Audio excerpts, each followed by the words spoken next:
ಎಡ್ಜ್ಬಾಸ್ಟನ್ ಕ್ರೀಡಾಂಗಣದಲ್ಲಿ ನಡೆಯುತ್ತಿರುವಂತಹ ಭಾರತ ಮತ್ತು ಇಂಗ್ಲೆಂಡ್ ನಡುವಿನ ಟೆಸ್ಟ್ ಸರಣಿಯ 2ನೇ ಪಂದ್ಯದಲ್ಲಿ ಟೀಂ ಇಂಡಿಯಾದ ಆಲ್ರೌಂಡರ್ ರವೀಂದ್ರ ಜಡೇಜಾ ದಿನದ ಆಟ ಆರಂಭವಾಗುವ ಮೊದಲೇ ದೊಡ್ಡ ತಪ್ಪು ಮಾಡಿದ್ದಾರೆ. ಇನ್ನು ಈ ಟೆಸ್ಟ್ ಪಂದ್ಯದಲ್ಲಿ ಜಡೇಜಾ 89 ರನ್ ಗಳಿಸಿ ತಂಡಕ್ಕೆ ನೆರವಾದರೂ ಕೂಡ ಅವರು ಬಿಸಿಸಿಐ ನಿಯಮವನ್ನು ಮುರಿದಿದ್ದಾರೆ. ಇನ್ನು ಆಸ್ಟ್ರೇಲಿಯಾ ಪ್ರವಾಸದ ನಂತರ ಬಿಸಿಸಿಐ ಎಲ್ಲ ಆಟಗಾರರು ಮತ್ತು ಸಹಾಯಕ ಸಿಬ್ಬಂದಿಗೆ ಕೆಲವು ಹೊಸ ಮಾರ್ಗಸೂಚಿಗಳನ್ನು ಹೊರಡಿಸಿತು.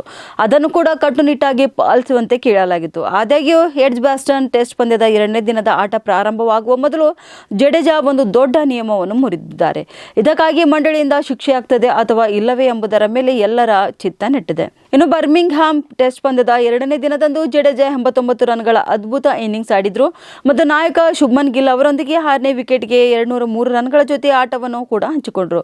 2ನೇ ದಿನದ ಆಟ ಶುರು ಆಗುವುದಕ್ಕೂ ಮುನ್ನ ಭಾರತೀಯ ತಂಡವು ತಮ್ಮ ಹೋಟೆಲ್ನಿಂದ ಕ್ರೀಡಾಂಗಣಕ್ಕೆ ಬರ್ತಿದ್ದಾಗ ಜಡೇಜಾ ಬಿಸಿಸಿಐ ಮಾಡಿದ ನಿಯಮವನ್ನು ನಿರ್ಲಕ್ಷಿಸಿದರು. ಇನ್ನು ಭಾರತದ 2024 ಹಾಗೂ 25ರ ಆಸ್ಟ್ರೇಲಿಯಾ ಪ್ರವಾಸದ ನಂತರ ಜಾರಿಗೆ ತರಲಾದಂತಹ ಬಿಸಿಸಿಐ ಶಿಷ್ಟಾಚಾರವನ್ನು ರವೀಂದ್ರ ಜಡೇಜಾ ಉಲ್ಲಂಘಿಸಿದ್ದಾರೆ. ಈ ಶಿಷ್ಟಾಚಾರದ ಪ್ರಕಾರ ಎಲ್ಲ ಆಟಗಾರರು ತಂಡದ ಬಸ್ನಲ್ಲಿ ಒಟ್ಟಿಗೆ ಮೈದಾನಕ್ಕೆ ಮತ್ತು ಹೊರಗೆ ಪ್ರಯಾಣಿಸಬೇಕಾಗುತ್ತದೆ. ಇದರಲ್ಲಿ ಯಾವುದೇ ವೈಯಕ್ತಿಕ ಚಲನೆಗೆ ಅವಕಾಶವಿಲ್ಲ. ಆದರೆ ಬರ್ಮಿಂಗ್ಹ್ಯಾಮ್ ಟೆಸ್ಟ್ ಪಂದ್ಯದ 2ನೇ ದಿನದಂದು ಜಡೇಜಾ ತಂಡದ ಬಸ್ನಲ್ಲಿ ಕ್ರೀಡಾಂಗಣವನ್ನು ತಲುಪಲಿಲ್ಲ.